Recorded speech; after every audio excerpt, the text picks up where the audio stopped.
You ready to activate the Rich Keefe Stats and Info Department? Absolutely, I am. They've been laying in wait for many weeks now. They've been crunching numbers, sitting in there with their TI-83s. They're ready to go. Crack staff. Yep. Hard at work. Advanced numbers, hard data. What do the numbers tell you?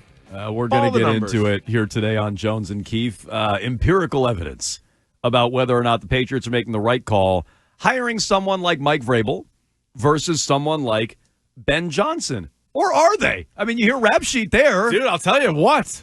Let's open up that scenario for a second. Okay. Mike Vrabel gets blown away by the Raiders. Ben Johnson goes to the Bears. Well, hang on. So the Raiders, if you didn't hear it from rap sheet, the Raiders, we know, fired Antonio Pierce yesterday right after we leave. And we're still down the hall meeting, and we're like, oh, Telesco's out. So the Raiders are clearly bringing in, it could be a Bill Belichick, someone who's going to coach and have a big say in personnel and or bring their own personnel guy. It could be somebody like Mike Vrabel, who could go to the Raiders. So all of a sudden, pay attention to that. I caught a note from Chad Graff today. He's like, I don't know if Vegas with Brady and Richard Seymour blow away Vrabel with a monetary offer, he could still go there. Like, come on. I thought it was maybe 99% Vrabel to New England based on how New England's done the job search process and everything else and just the connection. And, like, I thought that was essentially a done deal. The Raiders thing becomes very interesting. And if Mike Vrabel's biggest issue in Tennessee was butting heads with John Robinson, trading away A.J. Brown, then I'm sure he wants a lot more control. Maybe not full Bill Belichick, maybe not like you're also the GM, but, much more of a say than what other head coaches would have. So the Raiders and the Patriots were in a similar spot where I know Pierce was an interim coach the year before, but essentially a year one head coach, year one GM in both places. They both can the coach after 1 year. That opens it up for Vrabel. But only one has fired the GM. So Elliot Wolf is still hanging out here. So that to me at least sends mixed messages. Maybe you work with him. Maybe you don't. He's here for now. Tom Telesco, gone. So when you're interviewing Mike Vrabel, you're not like, hey, what do you think of Tom? Gone. Clean slate. You want to come in here and bring your own guy? You want to come in here and kind of be the guy? Suddenly it's more appealing. Patriots' job is still better because you have Drake May in the 4th pick. The Raiders have no quarterback in the 6th pick. But, I don't know, would you rather work for Tom Brady and Richard Seymour or Robert Kraft? And would you rather work for, I don't know, $8 million or $13 million? Yeah. $8 million or $15 million. Like, if the Krafts aren't going to pay, and if they don't get Vrabel, they are in a lot of trouble. It's far from a lock anyway. Yeah. That they're going to pay. And I just thought it was an interesting aside from Chad Graff. I'll pull it up here. All right. But it's like, it got me thinking, if the Raiders are going to blow him away with a monetary offer, he really might take it. Vrabel continued to accept interview requests for other openings even after the Patriots job opened up. A sign his path to New England isn't yet set in stone, Chad Graff wrote at The Athletic. If, say, the Raiders and their minority owners, Tom Brady and Richard Seymour, vowed to offer Vrabel $5 million more per year than the Patriots, perhaps Vrabel would head out west. So that's speculation. Maybe it's informed. It is. So the Raiders thing is the only one to me. But it caught my ear. I'm like, oh, yeah, right. If the Raiders blow him away financially, who cares what he has here in New England and the infrastructure here and all the cap space? If they pay him, he's going to go there. He's an ex-player. He's a free agent. He's going to go there. So part of my thinking was, Vrabel interviewed with the Jets and the Bears in a way like the Patriots interviewed other guys. Yep. Where if they do come back and they're like, hey, this was a bag job the whole time, evidence to the contrary would be, well, then why did Vrabel take these other interviews? Like, if he knew he was going to the Patriots, why did he do that? It's like, so this is sort of them maybe trying to cover their tracks. Coverage, yeah. But the Raiders is an absolute game changer. Like, they could offer him more power. They very could offer him more money. Because even in deciding between the two, I kind of said, all right, hypothetically, it's the same money.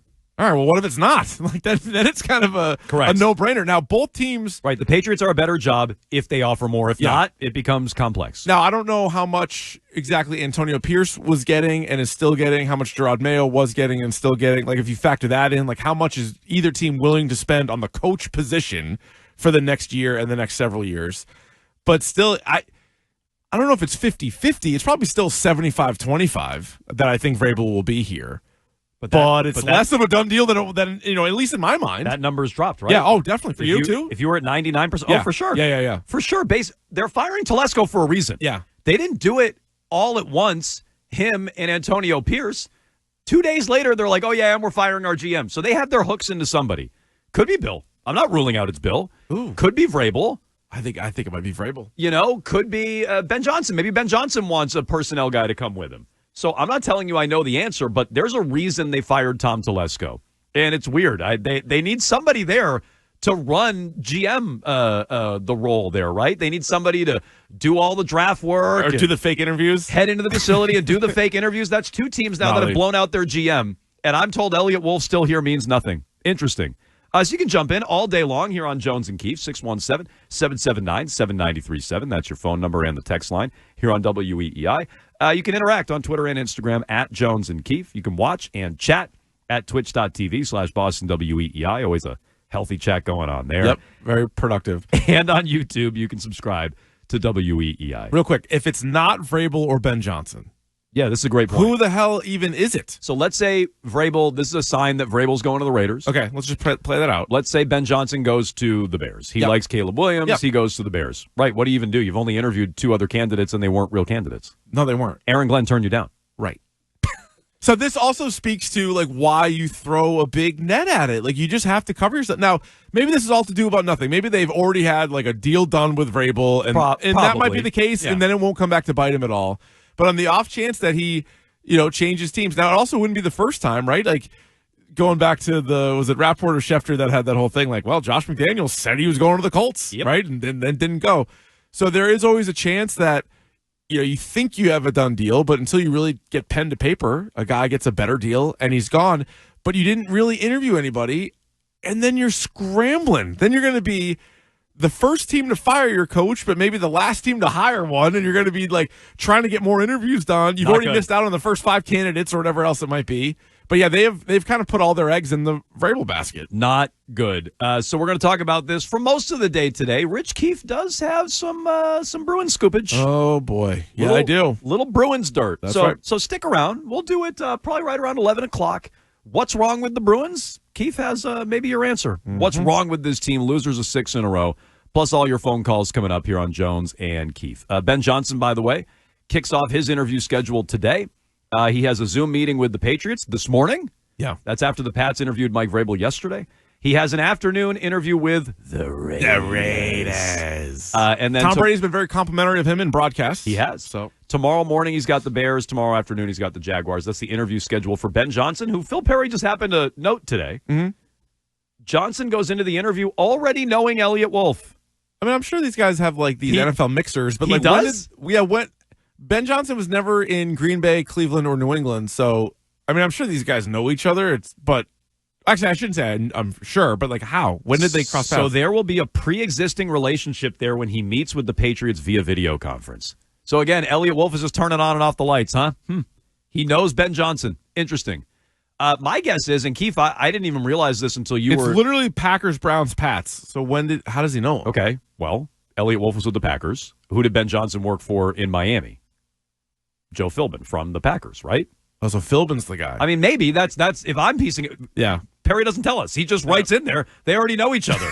He doesn't explain how. It's just in a tweet. He doesn't explain it. Like, all right, I'll take your word for it. So if I have to connect the dots, you were bringing up Ben Johnson's time with Joe Philbin in Miami. That's my guess. Yeah. They have a mutual connection through Philbin. All right. Or they know the same people in the Packers universe. I mean, that's the best I can come up with. Philbin will get credit for the Super Bowl ring then when Ben Johnson comes in and wins it. Philbin knows. No. Ben knows. Elliot. Yeah, well, Joe Philbin. So we'll get to your phone calls on all this. Meanwhile, Ben Johnson versus Mike Vrabel, if that really is going to be a consideration, or you need to pivot off Vrabel because he's really in the mix in Vegas. Keefe, your crack, Rich Keefe, Stats and Information Department, did research on this. Yeah, this is significant. We both like an offensive coach over a defensive coach, but is there empirical data to back that up? You did some research on this. I did some research, and I was taking a look at the playoff teams and just going points per game, right? Everybody looks at different stats. People are like, oh, what's the all these different, VORPs and, QB ratings against and all that. There's a lot of different analytics. Chris Schein would probably give you 10 different stats other than points per game, but let me give you just points per game. DVOA? DVOA, thank you. I was going to say something else, which I don't even know if you can say. Probably not. No, probably not. Yeah, scratch that. The great Trey Parker. So I looked at the top 10. If you have a top 10 offense or a top 10 defense, you're feeling pretty good about yourself, right? Mm-hmm. You and I both kind of skew offense. So I was looking at the numbers. The top 10 defenses, points per game, this regular season, how many of those 10 do you think are in the playoffs? Defenses. 5? 9. Wow. 9 of the top 10 defenses made the playoffs. Well, that's 90%. That's pretty good. 90% hit rate. Offenses. Out of the top 10 offenses in football, points per game, how many made the playoffs? I don't know. 8. 9. It's 9. the same number, Jones. Spider-Man meme. Boom. Same number. 90% top 10 offense, 90% top 10 defense, points against. They're both in the playoffs. If you give yourself a top 10 offense, you have a 90% shot of making the playoffs based off of the 2024 season. I think maybe anecdotally. Now, some of those teams are both. They have the top 10 offense and top 10 defense. And, many years the Patriots had that, and, that's a pretty good formula. Okay. So you're as likely as a top 10 defense to make the playoffs as you are a top 10 offense. That flies in the face of our supposition about you want an offensive guy. So maybe somebody who talks themselves into a Mike Vrabel-led team, and if you really, beef up the defense and you get yourself all the way up there, even, you can't have a bottom offense, but let's say your offense is somewhere in the middle. That's at least a formula to go from 4 wins to 9, 10 wins. You get yourself in the playoffs and you go from there. So that's actually not bad. So the data would tell you score 1 for Vrabel.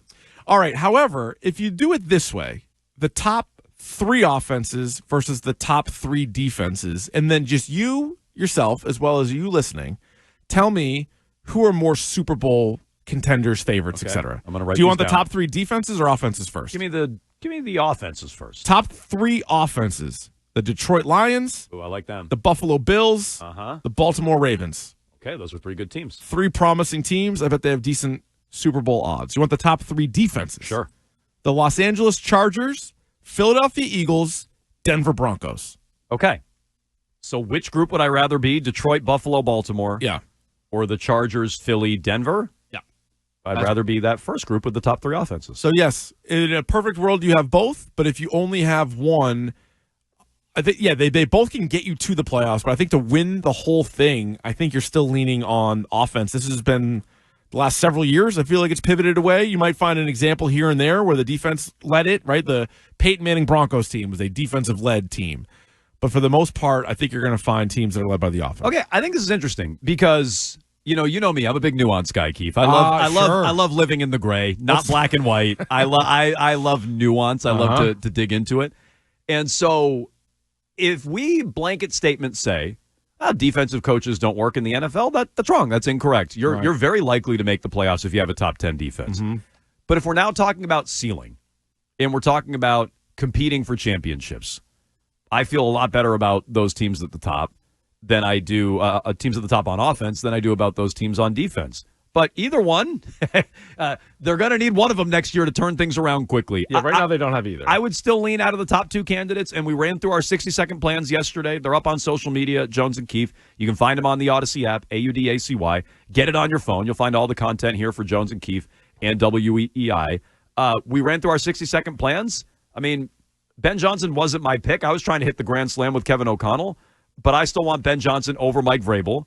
Maybe that data tells you it's closer than I would have thought, but I still feel that way. And Ben Johnson interviews today with the New England Patriots via Zoom and apparently knows Elliott Wolf.